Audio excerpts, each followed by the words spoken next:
Digital housekeeping and common sense safety. Organizing your digital space.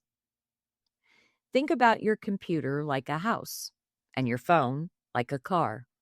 Your computer or tablet is your digital home.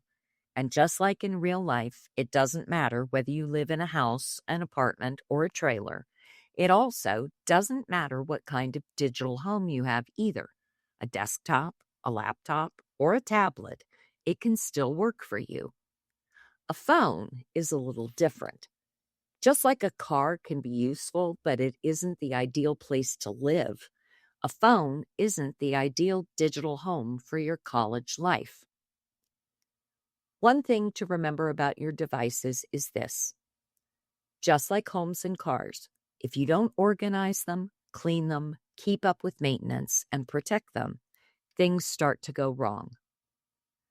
Let's start with organization, because if your space is messy, everything else becomes harder. Imagine all of your classes mixed into one pile. No folders, no labels.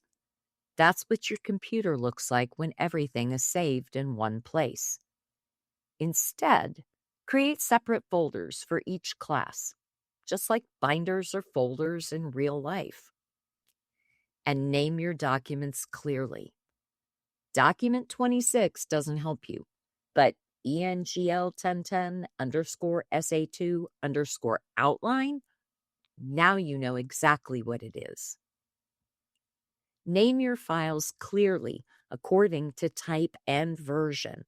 That way, you don't accidentally turn in a rough draft for a final grade. Browser bookmarks work the same way. Folders are like labeled storage bins, and each bookmark folder should clearly say what kind of bookmarks are inside. Once your digital space is organized, the next step is keeping it from getting cluttered again.